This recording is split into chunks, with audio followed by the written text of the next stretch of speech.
వచ్చిన జీవో ప్రకారంగా సచివాలయం పని చెయ్యము అనట్లేదు. కానీ సచివాలయంలో వచ్చిన ప్రతి యాప్ వరకు మాకు అప్పగిస్తే మా మదర్ డిపార్ట్మెంట్ హెల్త్ డిపార్ట్మెంట్ వరకు మేము ఎప్పుడు చేయాలి? మరి హెల్త్ డిపార్ట్మెంట్ వరకు చేయకపోతే మెడికల్ అండ్ హెల్త్ డిపార్ట్మెంట్ వాళ్ళు ఊరుకోవట్లేదు. మాకు కామన్గా వచ్చినటువంటి ఇమ్యునైజేషను, రెగ్యులర్గా వచ్చే యాప్స్, మాకు డైలీ వచ్చేటువంటి నెంబర్ ఆఫ్ యాప్స్ మోడిఫికేషన్స్ అన్నీ చేసుకుంటూ ఈ వర్క్ చేయమా?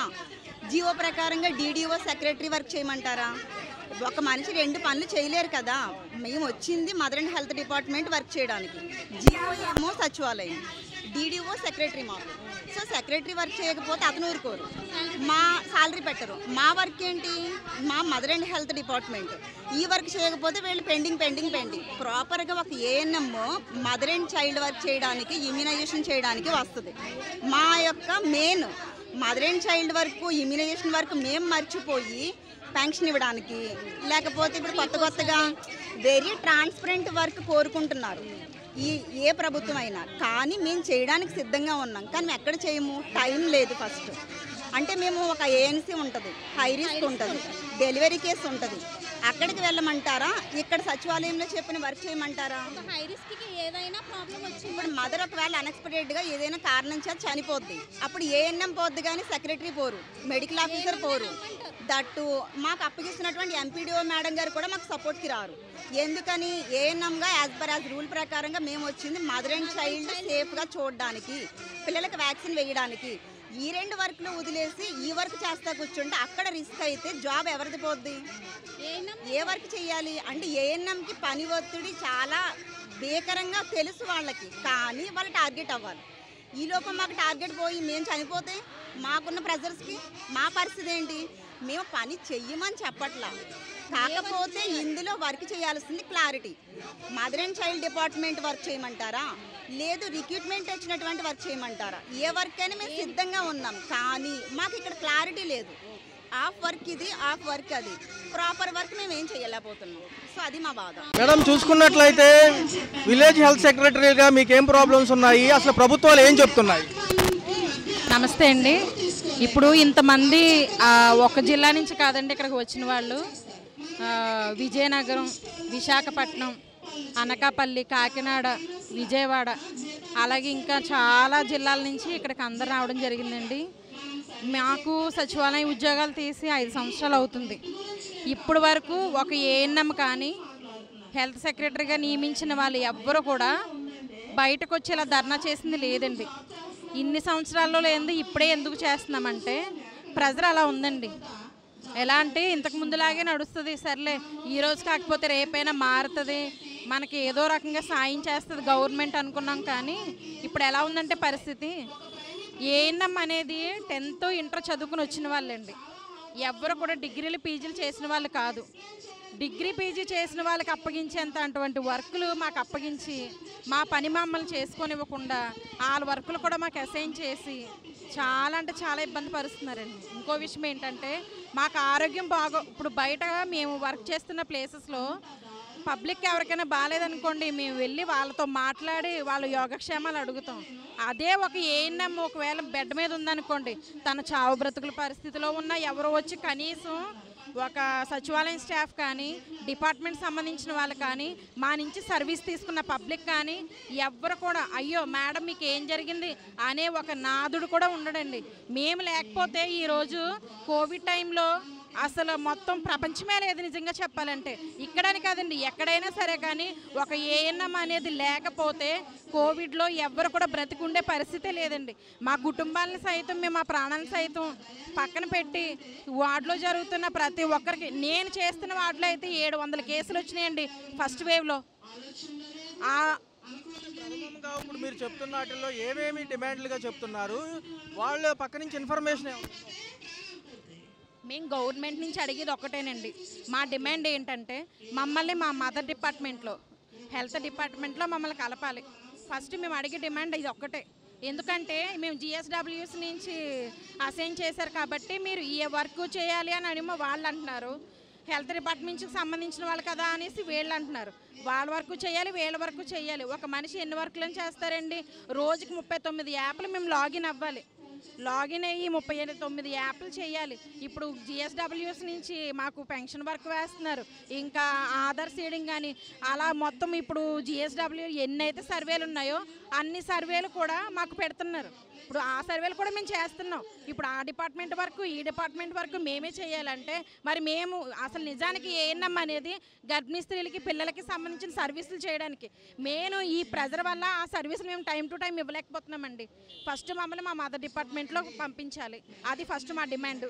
ఇంకోటి ఏంటంటే విలువ లేకుండా ఉన్నది, ఫస్ట్ విలువే లేదండి మాకు నిజంగా చెప్పాలంటే. సచివాలయంలో ఏనమ్మా అన్నట్టు మాట్లాడతారు. మేము కూడా వాళ్ళకలా ఎగ్జామ్ రాసి వచ్చిన వాళ్ళమే, మేము కూడా వాళ్ళకలా చదువుకుని వచ్చిన వాళ్ళమే, కానీ ఎవరు ఫ్రీగా ఉద్యోగాలు ఇవ్వలేదు కదండి, ఇలా మాట్లాడుతున్నారు. సో మాకంటూ ఒక ప్రత్యేక గుర్తింపు ఉండాలి, అలాగే మా మదర్ డిపార్ట్మెంట్లో మమ్మల్ని కలపాలి.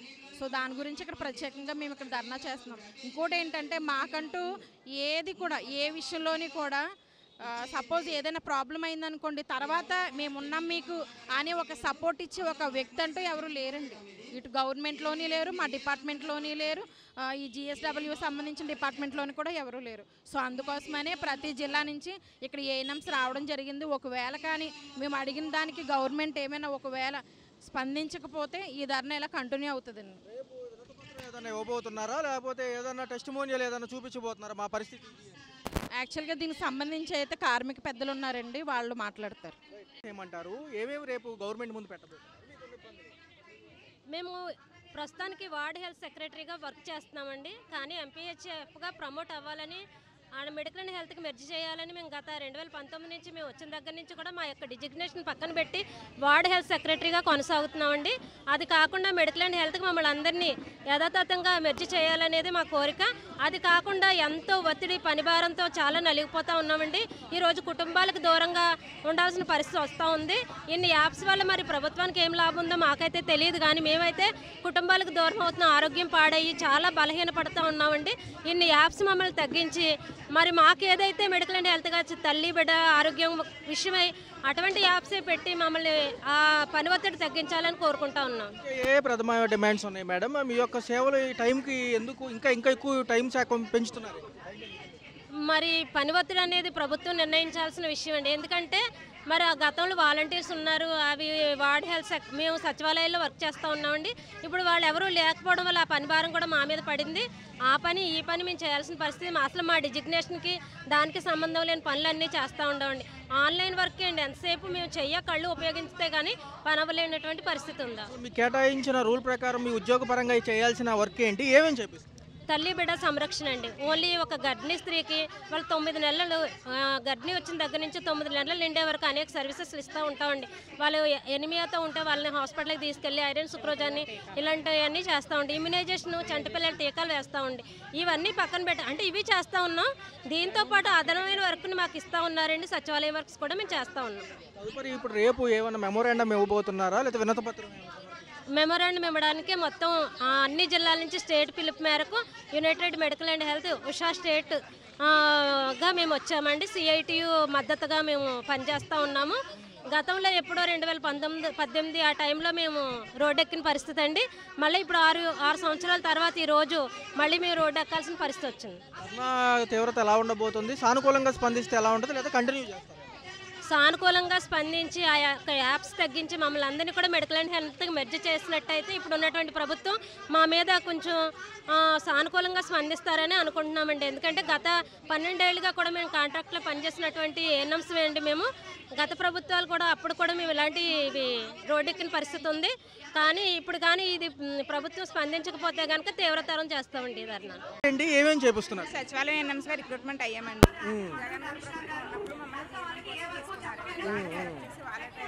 వాళ్ళే అక్కడ వర్క్ అయితే చేయించారు, అయిపోయిందండి. ప్రజెంట్ ఇప్పుడు మళ్ళీ మమ్మల్ని కోర్స్ అయిపోయింది. 2.5 years చేసామండి. 2 years చేస్తే మీకు కోర్స్ ఇచ్చి అన్నీ చేసి మేమే జాబ్ ఇస్తామని చెప్పారు. 2.5 years అయిన తర్వాత మమ్మల్ని పంపించారు. మళ్ళీ మా ప్లేసుల్లోకి వచ్చాక మా ప్లేసుల్లో ఉన్న వాళ్ళు ఏం చేయాలో వాళ్ళకి తెలియదు, మమ్మల్ని ఏం చేయాలో వాళ్ళకి తెలియదు. మేమిద్దరం కొట్టుకుంటూనే ఉంటున్నాం, వర్క్ అయితే అవ్వట్లేదు. దానికి సరైన సమాధానం చెప్పేవాళ్ళు లేరు. ఇంకా 2 నెలలు ఆగండి, 3 నెలలు ఆగండి, 4 నెలలు ఆగండి. వాళ్ళు ఫస్ట్ అయినప్పుడు మా ప్లేస్లో వచ్చారు. మేము థర్డ్ గ్రేడ్లో ఉన్నామని మమ్మల్ని చిన్న చూపు. మెడికల్ ఆఫీసర్ రెస్పాండ్ అవ్వరు, ఎవరో రెస్పాండ్ అవ్వరు, డిఎంహెచ్ఓ గారు రెస్పాండ్ అవ్వరు. వాళ్ళు ఏం చేయాలో మేమేం చేయాలో తెలియదు. మేము చేయట్లేదు, ఆడుకొని కూర్చుంటున్నాం అన్నట్టుగా వాళ్ళు మాట్లాడుతున్నారు. ఇది మాకు చాలా బాధాకరంగా ఉంది. మమ్మల్ని జీఎన్ఎం ట్రైనింగ్ కన్నా పంపించాలి, మా ప్లేస్లో ఉన్న వాళ్ళన్నా వాళ్ళు వెనకన్నా పంపించాలి. ఇద్దరిని ఒకే చోట కూర్చోబెట్టి ఇద్దరు ఒకే వర్క్ చేస్తే ఆవిడ చేస్తే నేను ఆడుకున్నట్టు, నేను ఆడుకున్నా ఆవిడ ఆడుకున్నట్టు, అంతే కదండి. మరి అదే కదా సచివాలయ వర్గాలు కూడా చేస్తున్నాము. జీఎన్ఎం టాపిక్ కూడా ఉంది కదా అక్క. చూసుకుంటే పని భారాలు ఎంతవరకు పెంచుతున్నారు? మళ్ళీ యాప్లండి, పని భారం ఏమేమి అప్ చెప్తున్నారు? యాప్లండి, యాప్లు వర్క్ ఫ్రమ్ హోమ్ అనేసి అన్నీ సమానంగా ఎంప్లాయీస్ అందరూ సమానంగా చేయాలంటారు. మా ఎన్సీడీ సర్వే కూడా చాలా ఉంటుందండి. సర్వే అంతా ఒక మనిషి చేయాలంటే మినిమం 1 hour 19 minutes పడుతుంది. మాకు హెల్ప్ అనేసి మేము అడుగుతున్నాం. మాకు వాళ్ళతో సమానంగా ఉన్నప్పుడు వాళ్ళకి మాకు కూడా సమానంగానే చూడాలి. ఎన్ని జిల్లాల వాళ్ళు పాల్గొన్నారు మేడం? తర్వాత తదుపరి అన్ని జిల్లాలు వచ్చారండి, అన్ని జిల్లాలు వచ్చామండి, ఇంకా వస్తున్నారు. వినతి పత్రాలు ఇవ్వబోతున్నారా ప్రభుత్వాలకి, లేకపోతే ఏంటి రేపు ఏమైనా మెమోరాండం ఏమైనా? ఆల్రెడీ ఇచ్చారండి వినతి పత్రాలు, అందరూ యూనియన్ వాళ్ళు అందరూ కలిపి ఇచ్చారు. మీరు రెస్పాండ్ అవ్వకపోతే మళ్ళీ మేము ధర్నా చేస్తామని ముందుగా ఇచ్చి అందరం వచ్చామండి. వర్క్ కంటే కూడా కొసరు వర్క్లు ఎక్కువైనాయి. మాకు ప్రాపర్ వర్క్ చేయకపోతే ఒక హెచ్ఆర్కి ఒక హై రిస్క్ క్యాండిడేట్లకి ఏదైనా ప్రమాదం జరిగిందనుకోండి, తర్వాత మేమే వెళ్ళాల్సి వస్తుంది. ఏఎన్ఎంస్నే తీసుకెళ్తున్నారు అంతే తప్ప మిగిలిన సచివాలయం స్టాఫ్ని కానీ వీళ్ళని కానీ మీరు రండి పలానా ఊర్లో పలానా యాంటినేట్లు చనిపోయింది మీరు రండి అనేసి మిగిలిన వాళ్ళు అనరు. ఒక్క ఏఎన్ఎంని మాత్రమే అడుగుతారు. హడావిడిగా యూఐపీ సెషన్స్ చేస్తున్నాం. ఆ సెషన్లో ఆ బిడ్డకి ఏదైనా అయ్యిందనుకోండి, దానికి కారణం ఎవరు? ఏఎన్ఎంఏ కారణం. మీరు ముందే హాజరవ్వాలి కాబట్టి మేమే చేయాలి. ఒక యాంటీనట్లకి ఏదైనా అయినా మేమే, ఒక హెచ్ఆర్కి ఏమైనా మేమే, ఏది ఏమైనా సరే అన్నిటికి కారణం ఏఎన్ఎం. నియమించిన వర్కులు కాకుండా మిగతా వర్కుల వల్ల ఇబ్బంది అవుతుంది. అసలు వర్క్ అంతే. అలా కాకుండా ఒక ఏ వర్క్ చేయాలి అన్నది ఒక క్లారిటీ వస్తే మేము ఆ వర్క్ చేయడానికి సిద్ధంగా ఉన్నాం. కాకపోతే దేనికి చేయమంటారు? మా శాలరీ ఇచ్చే డీడీఓ అండర్లో చేయాలా, లేకపోతే మేము రిక్రూట్ అయినా డిఎంహెచ్ఓ అండర్లో చేయాలా, ఏది చేయాలన్నది ఇంకా తెలియట్లేదు. కాబట్టి అది దాని మీద క్లారిటీ కావాలి.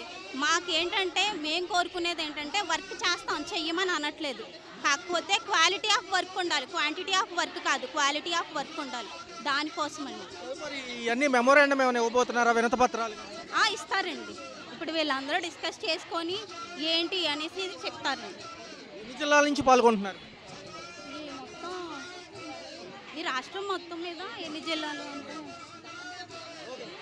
2 వర్కులు చేయాలి. 2 వర్కులు చేయాలంటే మాకు చాలా ఇబ్బందిగా ఉంటుందండి, చేయలేకపోతున్నామండి. అటు చేయమని ఒకే రోజు ప్రెజర్ పెడుతున్నారు, ఇటు చేయమని ఒకే రోజు పెడుతున్నారు. అలా పరుగులెడుతున్నాం. ఇలా చేయడంలో చాలా ఒత్తిడి పెరిగిపోతుందండి. ఒక్కొక్కసారి మాకు ఏదన్నా అయిపోతుందేమో, మేము ఏమన్నా ఏ యాక్సిడెంట్లన్నా అయిపోతాయని కూడా అనేసి అంటున్నారండి. వాలంటరీ వ్యవస్థ తీసేసాక వాలంటరీ పని కింద మాకు ఇది అయిపోతుందండి. సచివాలయం వ్యవస్థ చాలా బాగోలేదండి అసలు. అని మా దుస్థితి అయితే చాలా ఏడుపు వస్తుందండి చేయలేక. ఇంతలాగా చేసి మమ్మల్ని ఇబ్బందులు పెడుతున్నారండి. మమ్మల్ని ఆరోగ్య శాఖ అప్పగించాలని కోరుకుంటున్నాను. పై అధికారుల నుంచి ఏమన్నా ఇన్ఫర్మేషన్ ఉందా మేడం? ఏదైనా వర్క్ తగ్గించే అవకాశం ఉందా? వర్క్ తగ్గించమనే కోరుకుంటున్నామండి. వర్క్ అయితే తగ్గించలేదు, మేము తగ్గించలేమనే చెప్తున్నారండి. వర్క్ అయితే తగ్గదో 2 విధాలా చెయ్యాలి.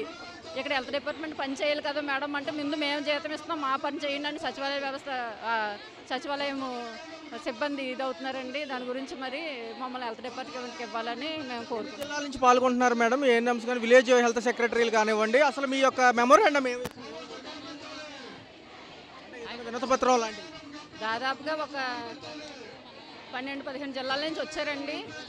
వినతి పత్రం అయితే ఏముందండి, మమ్మల్ని వైద్య ఆరోగ్య శాఖ అప్పగించాలి, మాకు యాప్ల నుంచి తొలగించాలి, పని భారం తగ్గించాలండి. ఏదైతే వైద్య ఆరోగ్య శాఖలో మేము సేవలు చేస్తామో ఆ సేవలు అందించేలాగా మమ్మల్ని గుర్తించి మాకు వైద్య ఆరోగ్య శాఖ అప్పగించాలని కోరుకుంటున్నామండి. చూసుకున్నట్లయితే గత ప్రభుత్వంలో ఎలా అనిపించింది? ఏ వర్కులు కూడా చేస్తున్నారు? గత ప్రభుత్వంలోనే చేసామండి. ఈ సచివాలయం వచ్చాకే మాకు కొంచెం రెగ్యులర్ అంటే అయ్యాం, కానీ 2 విధాల పని చేస్తున్నామండి. ఈ 2 విధాల పని అన్నది మాత్రం యాప్స్ వర్క్ నుంచి మాకు సచివాలయం నుంచి విడుదల ఇచ్చి మాకు హాస్పిటల్కి అప్పగించి మేము మా మదర్ అండ్ చైల్డ్ ప్రొటెక్షన్ అన్నీ చేయాలని మేము అని కూడా కోరుకుంటున్నామండి.